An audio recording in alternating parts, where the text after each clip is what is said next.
So we actually have a variety of programs for the Esports Association.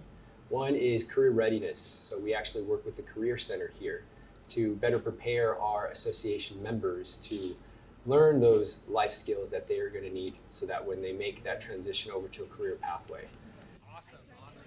This guy, we gotta turn around. This guy wins almost every tournament we throw. I'm telling you. We gotta watch him live. He's gonna be something big.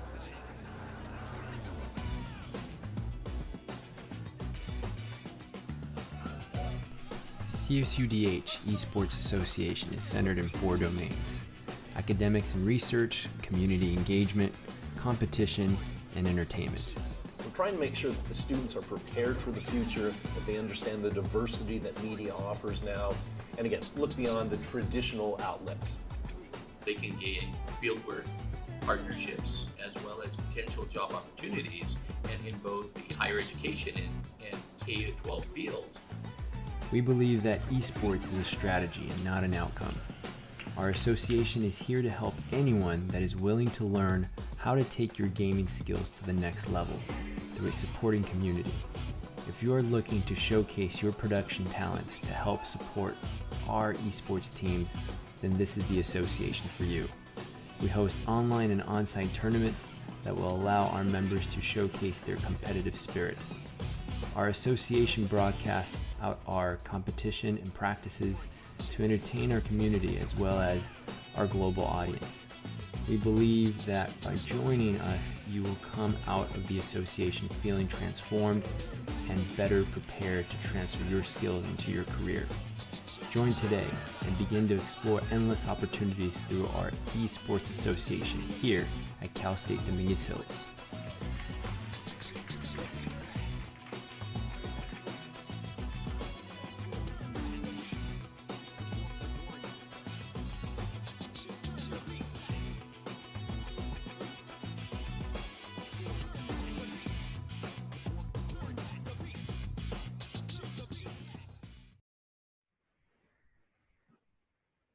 Excellent. Thank you, everyone, for joining us today live. And for those that are tuning in, we want to just thank you for the support. Everything that you guys do to watch, everything you guys do to help us chat and provide feedback.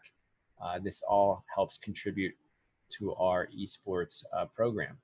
And for those that watch this on demand, feel free to follow us in the various social sites that we have there. You can like us, follow us, leave comments. We all thrive from that.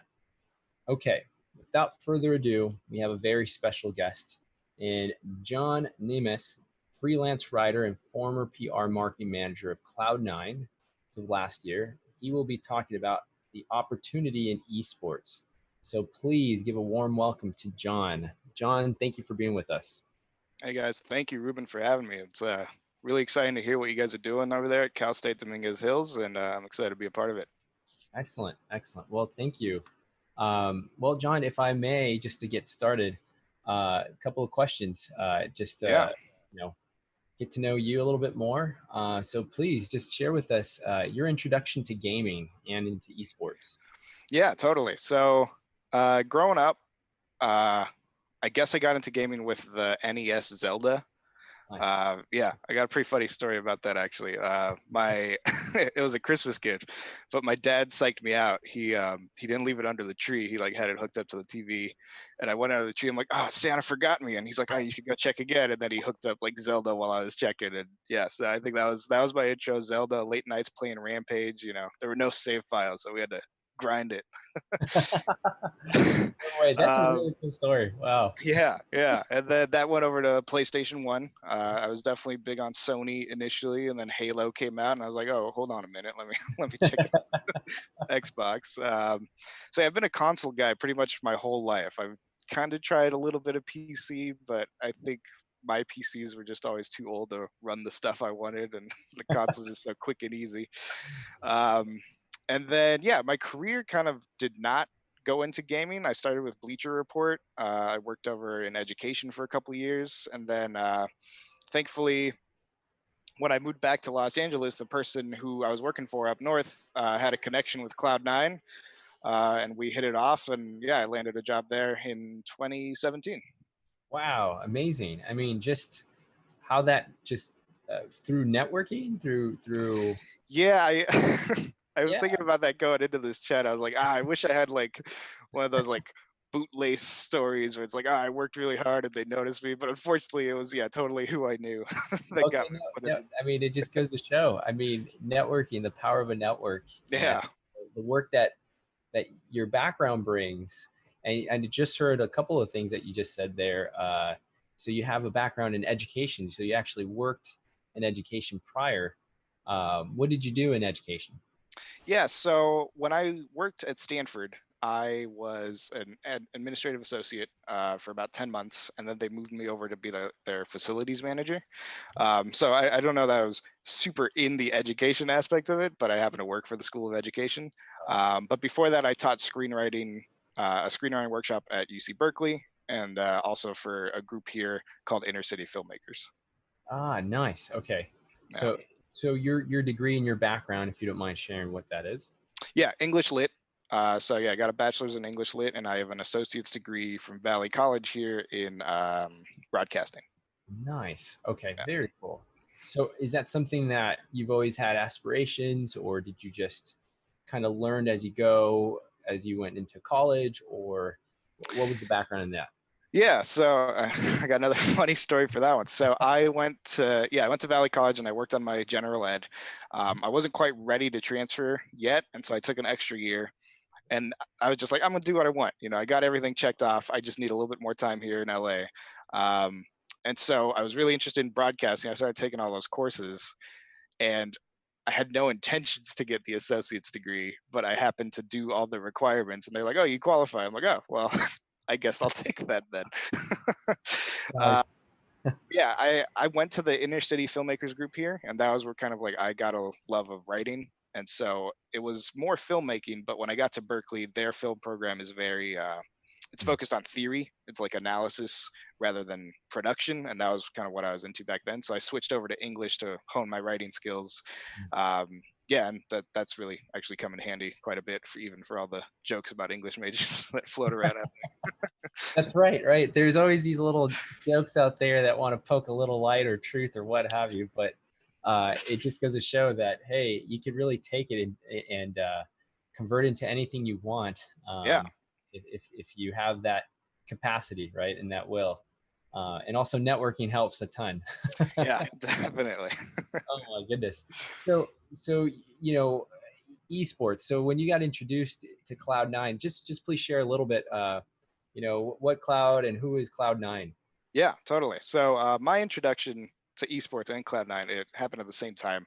I knew it existed, but it kind of felt like this on the periphery thing. I still gamed all the time, but I had never like watched anything. And then that conversation came up. I was like, okay, let me check out the LCS, what they've got going on. And that was back in like Jensen's smoothie sneaky days. So that was quite the team. A lot of personalities there. Um, and yeah, I was totally hooked. I was like, whoa, this is really exciting. Uh, so yeah, then I did more research on Cloud9, and they seem to be doing everything the right way. They CEO Jack Etienne there, yeah, he's really trying to be the pillar for esports, and he's succeeding. Like I think a lot of people look up to him. I think a lot of people try to emulate what he's doing. I'm going to give a little shout out to them because they just recently did a partnership with Kaiser Permanente for like the mental health aspect of things. So I think all that stuff's really pushing kind of the bar higher. So Yeah. yeah, and so it was great to work under him. I think once I started working there, it took some adjusting because like everything you read, they had like an LA Times article, and you're like, oh, this sounds amazing, like what a cool business. And then you get there and you're like, oh, it's like still very much a startup. It's like they got really cool stuff happening, but you're still working out of a house, and everybody's eating around a dining room table, and you're like, oh, okay, this is interesting vibes, especially coming from like Stanford, where everything's like rigidly structured already. Right.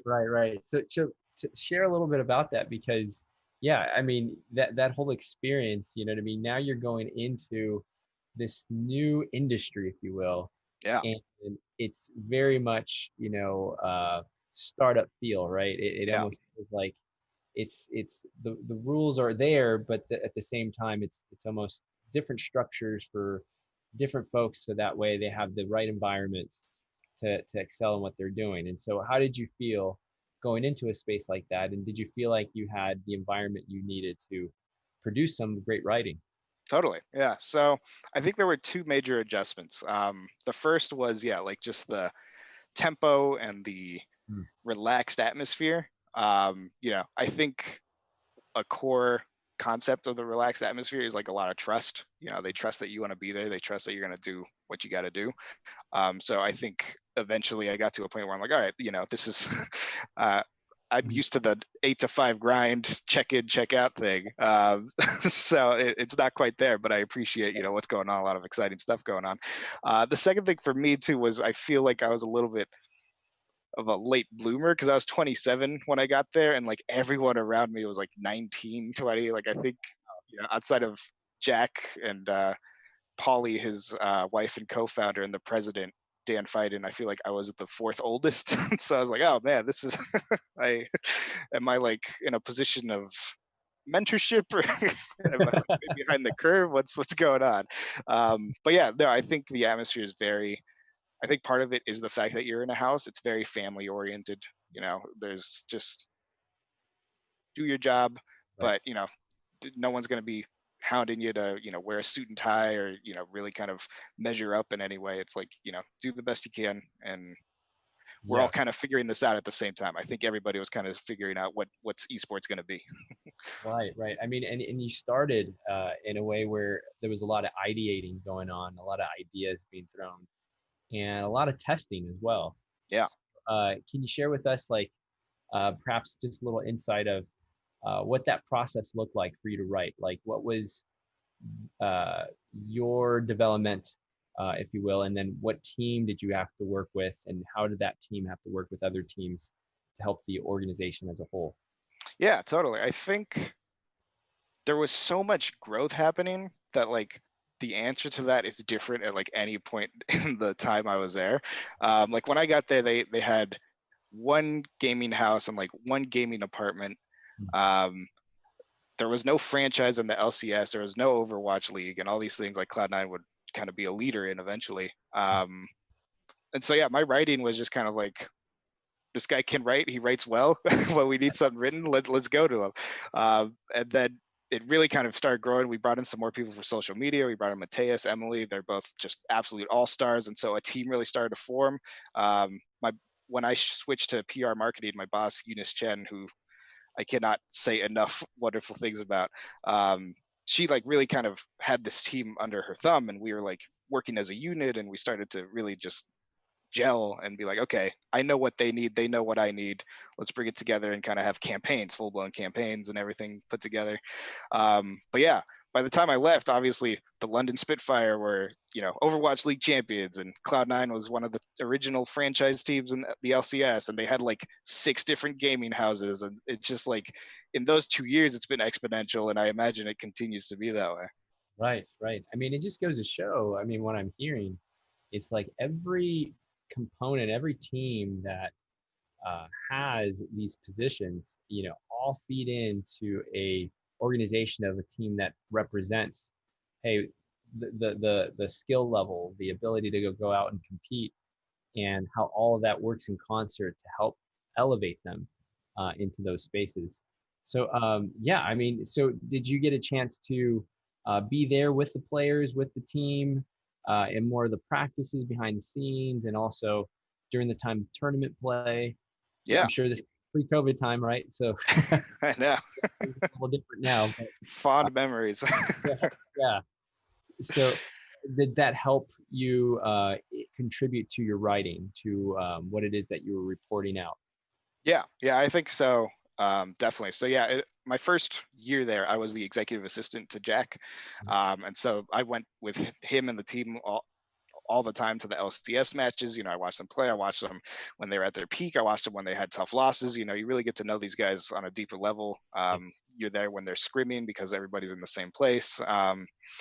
And yeah, that definitely factored into, while I was there, Smoothie left and Jensen left, and they asked me to kind of give them a proper farewell. And it it's very easy to draw on it because you're like, oh, I missed those guys. Those guys are, you know, really great. And it's very easy to put that together when you are also missing them. And it's not like there's like a separation between them. So yeah, I think that all factors into the family aspect. I think everybody there, I think esports right now is at a place where there aren't a ton of egos, it feels like, at least, you know, with the boots on the ground people. Everybody knows you're going to wear like 10 different hats. You're just going to roll with it. And the payoff, you know, when you do put on the event, when you do meet the fans, when you do see the championships, you're like, oh, this is amazing. Mm. Well said. I mean, yeah, you said it earlier, like it feels like a family, right? It feels, Yeah. you're not really working for like your big corporate Right. companies, right? It's very you know, off the cuff, you know, very ready to explore designs and creativiness Yeah. to help inform the next new practice that everyone's gonna get a chance to test out and see if it works, right? Yeah. So Yeah. so there's a lot of design thinking there. There's a lot of opportunity for growth, which is what I'm hearing, which is awesome to give this opportunity to the age range that you just mentioned right now too. That's really Right. neat. Yeah. So Yeah. yeah, no, sorry, if you could share a little bit more too, just from your experience there, how you were able to essentially gain that mentorship role, become that manager, if you will. Was it just maturity level, or was it just, hey, uh, my skill sets really did more of the talking than really the age is just the number that we Right. just. Yeah. Yeah, I think some of it was, yeah, the maturity aspect. Being so set in like my own structure from Stanford, you know, you kind of just get this idea of like show up, do the job, be professional, especially at Stanford. Like I was like contractors all the time. And so you're really representing the school, and the school is like one of the most prestigious in the world. So you're like careful, you're careful with that professionalism. So I think that factored in. I think a lot of it was just that I proved myself writing in the executive assistant role. I had proved myself in some other roles. But a lot of it, again, goes back to like that trust level. I think like I had told them probably about 8, 9 months in that I was like, you know, looking to kind of expand my role. And they took their time with trying to figure out what I wanted to do. They wanted to make sure that it was something I was interested in, that I could bring my all to, and not just shift me to something that, you know, wasn't in my wheelhouse. So I think, you know, they tried out a few things. I worked with some different teams, and there's a lot of trust in that exercise to be like, okay, this guy is going to do what he can. I know he's going to do what he can. We trust him. Let's see where we can kind of like maximize his potential. So No, excellent, and I love that you just shared that too, because I think it's so important. Like even being coming from Stanford, the ability to learn those soft skills too, of being careful and structure, all those translate to any place, right? I mean, yeah, you happen to be in an esports environment that it really played into effect to get you to a place where you had a leadership role to help cultivate other writers or other team members to essentially pursue what it is that they were doing. yeah, Um, yeah. yeah, I think yeah,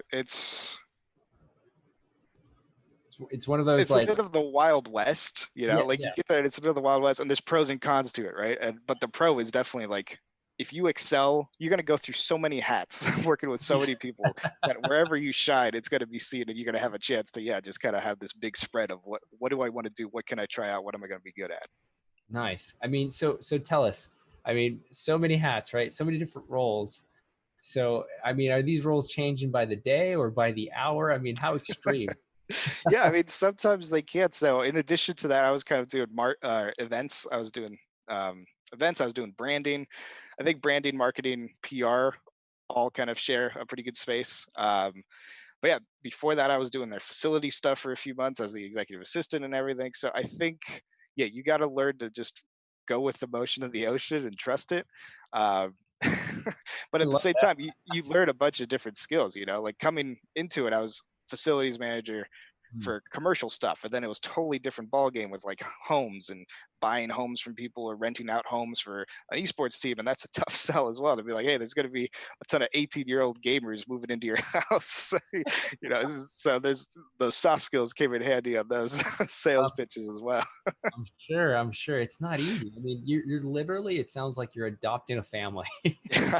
Like, here Pretty we go, much. everybody from different backgrounds, different hours, if you will, of operating, and it's hard to contain like just creativity naturally. Yeah. You can't say, well, the creative hours happen between 8 and 5 or 9 to 5. Right. It's in, it comes in bursts, right? It just happens in all time. Yeah. So to develop a system or to develop an environment, if you will, that can cultivate that's not an easy task. Yeah. Whatsoever. But super cool. So again, you had the chance, or you had essentially, you got the opportunity to work with an organization like Cloud9, and then seeing where they're at now. Any surprises? I don't think so. Honestly, like, you got the feeling when you got there, and just from what you've heard from some of the other kind of esports, even articles, like I remember going into it, you type in like esports news, and a lot of the news seems pretty bad. A lot of the news seems pretty rough. I remember right before I got into it, there was like an article about an Australian team that didn't get paid at all and everything. And you're just like, oh, that sounds pretty brutal. And then you see what Cloud9's doing, and they're definitely leading the charge. Like, while we were there, they locked up sponsorships with Puma and BMW and Microsoft, and just a lot of like validity to the whole league. And working under Jack so closely, you could see like how much he cares about like this all boats must rise mentality for the industry. He's like, our success is everyone's success. Let's hit the bar that a lot of people doubt we can hit, and that's seen in the Kaiser Permanente partnership and everything. It's like, hey, we know there's some rough edges here. Let's get this to where we want it to be. I mean, right on. I mean, it just sounds like the organization was really built to be sustainable. Yeah. And focus on the people, right? Focus on the people to let this drive essentially where the industry is going to head into, and hopefully go into new spaces in the years. And yeah, speaking about that partnership with Kaiser Permanente, I mean, I commend that. Bravo. I mean, that's huge, especially in the efforts of not just for Cloud9, but just esports industry in general. Yeah. So kudos to Cloud9 on that. And yeah, please share a little bit. Do you mind sharing a little insight on that? Yeah. So that's a partnership they did fairly recently. So I can't speak to like, how that played out, but I can speak to like, you look around esports and everybody's, just trying so hard because it is startup-y. You want to like give it your all. And I think burnout is a real thing. I think burnout for these players is a real thing. Beyond that, I think these players come in, a lot of them, their parents probably aren't super thrilled with the idea. It's still pretty novel. And so they've got that going against them. And, there's sometimes some of these players are out of the league by the time they're 23. And then it's like, what happens next? And esports is still developing. And I think a lot of those players are going to find homes in esports. They're going to find homes as casters, as coaches, as whatnot. But seeing those growing pains, like, that all falls into mental health and like helping them, kind of cross those bridges as they get to them, and helping them think through things differently. And I think it's really hard to mature in that stage, where you're a star in something new. There's all these, everybody wants to talk to you. It's exploding all around you. You got Microsoft coming in and everything, and you're like, okay, this is a lot to take for anybody. Right. It was a lot to take as a staff member at the age of 28. So yeah, as a player, front and center at the age of 18, I'm really proud to hear that, they're acknowledging that they've got some stuff to work on, and that these people, I think everybody needs mental health. But especially, just having access to that. And I think so much is about the validity of it, to be like, hey, we're working with people, we want to get this fixed, rather than being like, oh, let's not talk about it or whatever. No, I love that. Thank you for sharing that, John, because totally for that, getting ahead of the problem before it becomes a problem. Yeah. It's always the right step to take. And I mean, what you just said earlier too, it's like, hey, this is a lot to take in. You're doing something especially that you're passionate about, or learn to love, just because it's really easy, because the energy is so positive or so good. and you feel like you can reach to new territories, new grounds, especially when you're working with a lot of creative minds that want to get into that space of, hey, the payout being that, hey, you're going to get some recognition from this. You're Yeah. going to get your team and your organization that level of notoriety that you know that you put a lot of time and effort in. And I think it always leads to great rewards from that. It feels very field-based project, type of a feeling where you put in so many hours. There isn't really a set hours that you can just say, hey, this is what it typically looks like and this is what it Right. takes. It sometimes takes a little bit beyond that. Yeah. Um, Yeah. and as you're writing, I mean, I can only imagine, like, you're having to capture that live experience, and you're going to have to write and tell this to people. Yeah. So what goes in your mind as you're going into a writing project, if you will, or a prompt that you're going to have to develop quickly to be released on the same day and probably within like an hour? Yeah. uh, walk Yeah. me through the process. Totally. Let me put on the job for a minute. So, um, in 12th grade, I had an English teacher who I loved, and one of his mottos was "Don't let the truth get in the way of a good story." Ah, Now that, and I use that on an AP test, but I think that's what you have to do. You have to just connect on a story level. Like you could just report the facts. You could kind of report like a box score, but it won't capture like what went into that play, or like if that play happened months ago and they learned it, or especially with like League of Legends with the meta changing so much, like you really have to kind of dig in and capture the emotion behind like what a crazy move that was, or whatnot. So I think that's part of it. I think another part of it is like the deadlines. So I like to write on the side. I'm still kind of writing screenplays and a novel and everything. And I can tell you the deadlines are like one of the best motivators, where it's like it's got to go in. So I could re-edit this thing for the rest of my life, but it's got to be it's got to be due. It's got to be as good as it could get. And so you just kind of had that engine. You're like, it's going in. Um, but yeah, I think for me, I'm always just story first and like everything I do. Um, and so you want to capture both their efforts, but also in the right light so people know what it meant. Got it. Yeah, gosh, I feel that. Yeah, and I definitely understand what you meant. It's got to go in because Yeah. we will second guess ourselves so much before we hit that publish button or Right. that hit button. So Yeah. I Yeah. understand. I talked to a film director once, and that was my question. I was like, "What do you know it's done?" And he's like, "Oh, it's never done. It's due." And I'm like, "Okay, that's that's a That's a good good one. answer, right?" That's true. You just know it's that clock right there that's ticking, and you just have to hit that Yeah. button to get the story out to people to read and to see what else is going on. Yeah. Yeah, I mean, so capturing the emotion, I mean, is it that you go through the emotional process too, and that helps you write it, or you just are aware of other people's feeling behind it, or you just, so walk me through that, just because Yeah. I'm fascinated by that, because the rapidness, the speed, it seems like it gets faster and faster. Yeah. Please share. So yeah, when I was like on the ground with them, it was definitely like my own emotion too. Like I remember when they won the CS:GO major in Boston, and man, like that rush of energy. They were over in Boston, and I was here at the house watching, and we're like, holy cow, this is the first North American. We're like, this is like, yeah, it's elation. It's complete elation. Um, so I think it was really easy to draw on it then. And yeah, it's just kind of almost like a diary entry at that point, because you're also affected by it. You're like, dear diary, today Jensen killed. You just make that professional looking.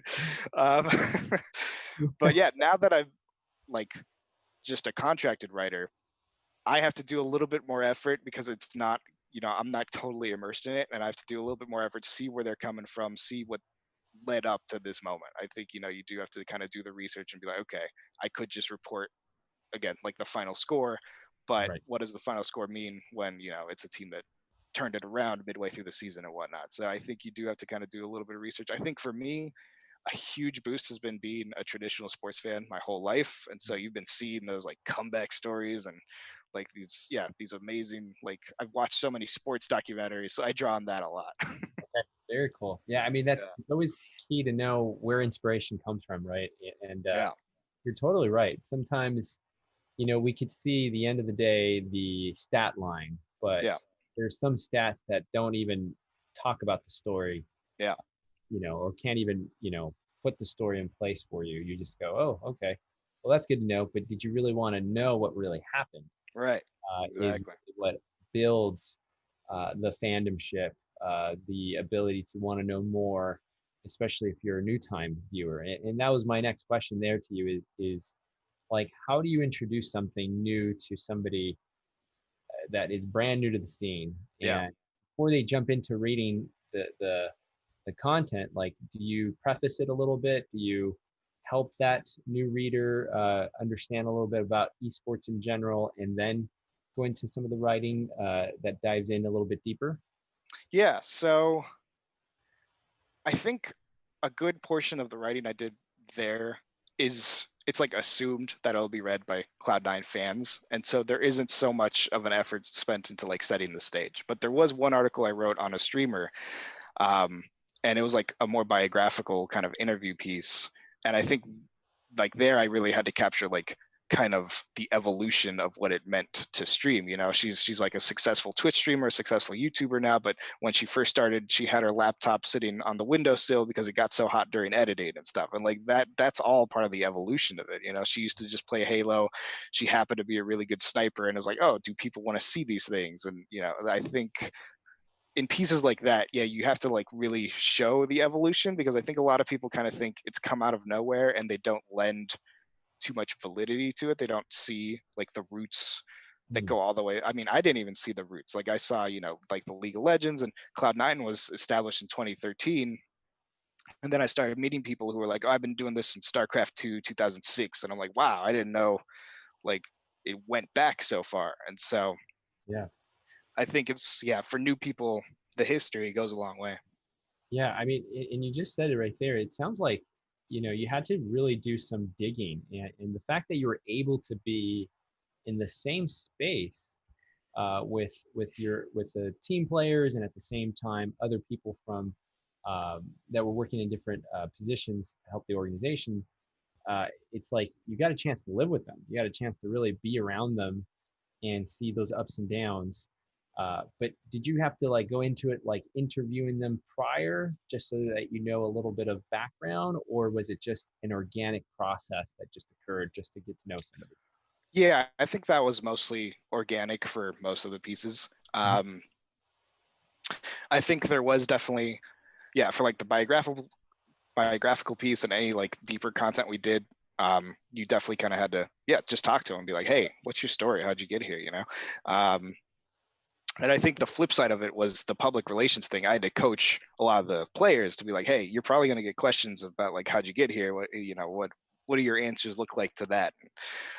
So I think we're going to get to a point where it'll be the same thing. Like, whenever you tune into an NBA game, no one's, asking Damian Lillard, hey, how'd you start playing basketball at the end of the game? I think we'll get to that point. But I think more people kind of need to know the history, and it needs to be around a little bit longer and kind of on some major platforms. I know ESPN was showing the Formula One e-racing, and Rocket League's been on TBS for a while. So I think we're getting there. Yeah, absolutely. I mean, that's fun and exciting. It has a lot of overlap with traditional sports, and yeah, I mean, that PR piece, the ability to not only do the writing, but at the same time, it sounds like you're already prepping the team to essentially be well versed in the typical questions that would be asked in an Yeah. interview process or in a media day. So tell us a little bit about that. Was it easy for the players to actually go about that process? Was it very like pulling pins because they're focusing on the content and improving their skill sets?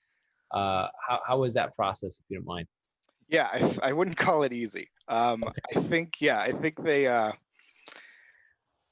lot of these, kids kind of like myself, we grew up playing video games can be a very isolating thing. Even when you're like connected with folks, you oftentimes doing it on your own. And so I think to, yeah, have media kind of come at you is a very new experience. I think it can make them feel a little like too seen. I think that there was some kind of there's some roughness there with Yeah. a lot of them are like, is this really necessary? I'm like, yeah, it totally is. Like it's good stuff. It's good stuff for you. So I think a lot of it is presenting like the value for themselves. And I think in particular it was dangerous because I do think a lot of traditional media, I'm not going to say it's like gotcha, but I think they hear the negative stories and they come into it with that. And so I remember in Overwatch League, Hmm. there was some serious coaching going on where it's like, hey, there's one girl in the league, and they might ask you, why is that? Why aren't there more? Hmm. Hmm. There's some pitfalls where when you're an 18-year-old kid, you're not as you say something that can be totally misconstrued, totally taken out of context. And so, a lot of it was, hey, let's be careful. I don't think they're out to get you. I'm not telling you that, but I just I don't want your words and your true meaning to be totally, like wrong in press. No, that's a good point. I mean, it just, there's a lot of, again, there's still a lot of development, it sounds like. Yeah.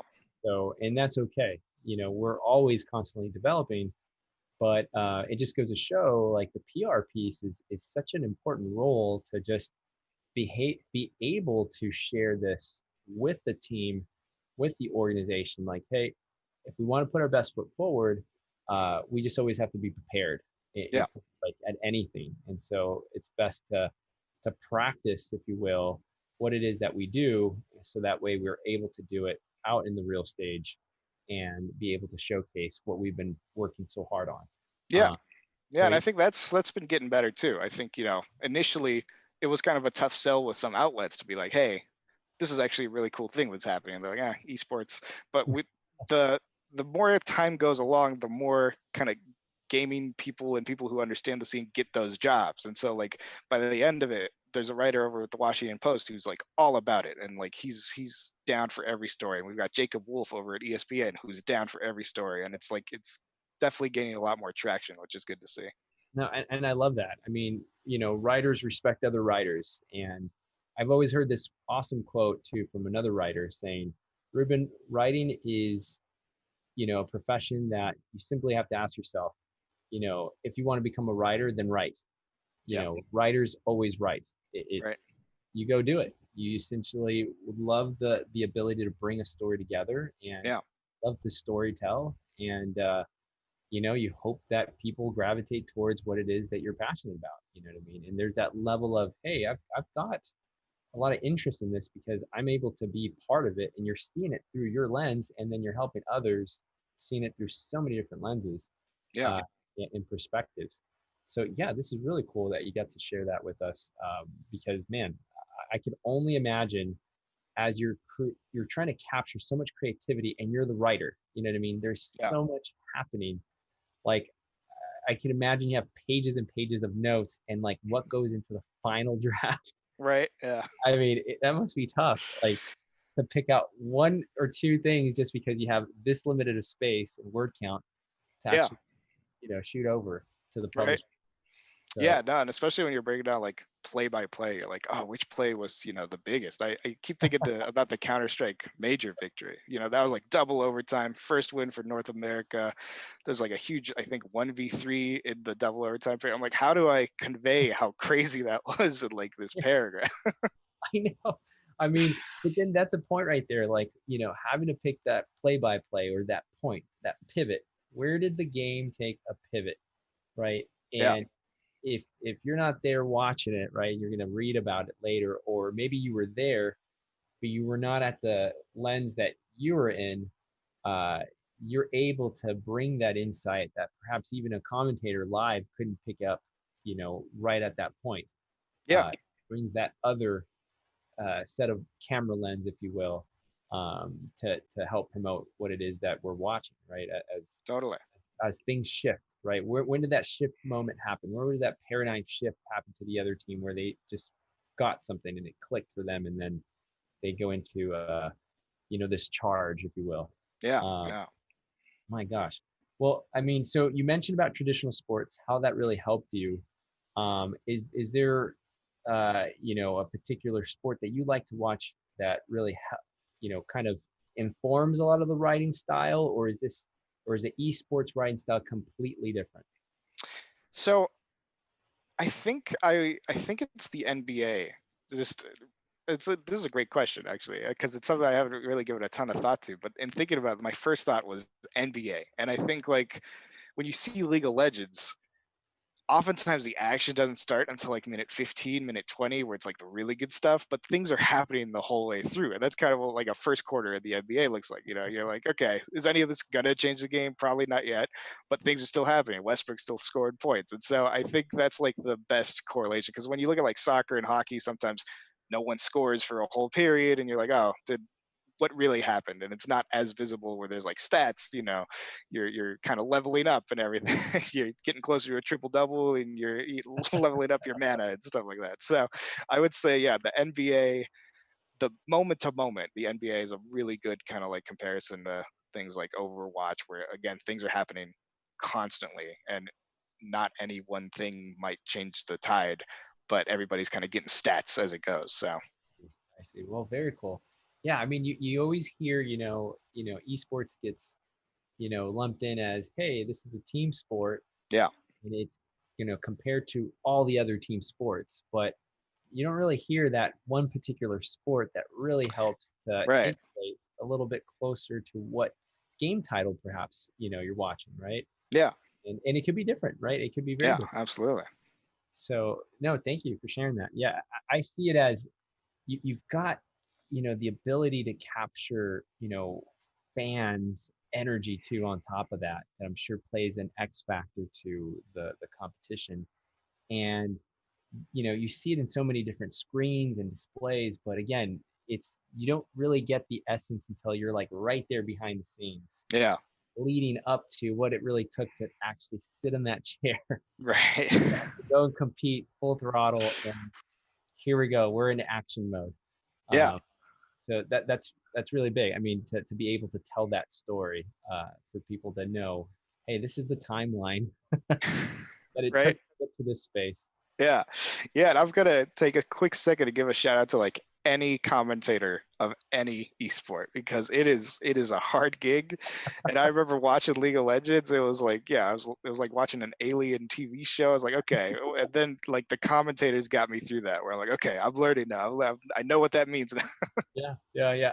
Same here. Big Yeah. shout outs to our commentators that are able to deliver honestly esports, because Yeah. without it, how do you get informed what everyone else is doing? And I mean, I even I even think without commentators in the traditional aspect, there's some really great legends too Yeah. that were able to draw the picture Right. for you and to break down something that may be very difficult to explain at the moment you're watching it. Yeah. Just do it in the bite-sized point that help you get through it, and then all of a sudden you just go, hey, I want to learn a little bit more, so I'll tune in next time. Right. Yeah. So they're big contributors to how the esports industry is growing. Yeah, no, and like no traditional sport happens as fast as like an esports moment, you know?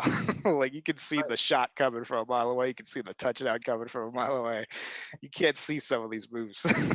That's right. That's a good point. That's true. It's almost like you can't, you're not really seeing like the eyes, right? Sometimes the eyes of a player gives away a play that's going to be Yeah. telegraphed perhaps, but not in esports, right? Yeah. It's just like an idea is happening, and then all of a sudden it just happens right then and there, boom.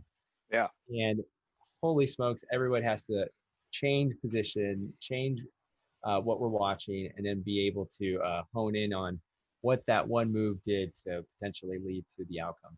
Yeah. My goodness. Well, John, this is awesome, man. So this is the point where I share with you that as you give us this insight, right?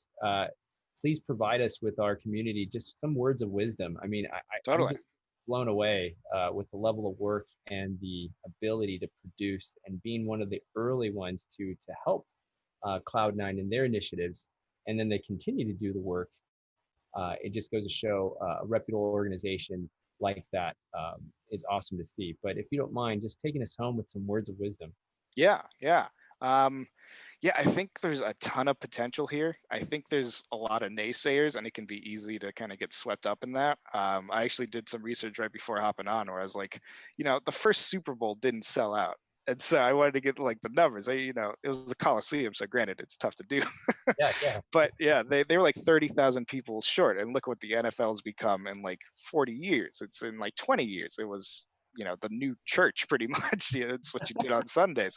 So I think esports is going to keep growing. I think if you're interested in getting in right now, there's going to be some growing pains, but if you're okay rolling with those, there's going to be some odd hours. There's going to be, you're going to be wearing a lot of different hats. If you want like a straight up, I'm going to just do one thing job, I don't know that this is the industry for you yet. I think you can get there, but I don't think it's there yet. But because of that, like, you're going to have a chance to grow in a bunch of different ways, in a bunch of different fields you're interested in. And I think you have a lot of opportunity to find both what you're really good at and what you really enjoy doing. Excellent. My goodness, John, thank you so much. And for everybody that tuned in, thank you.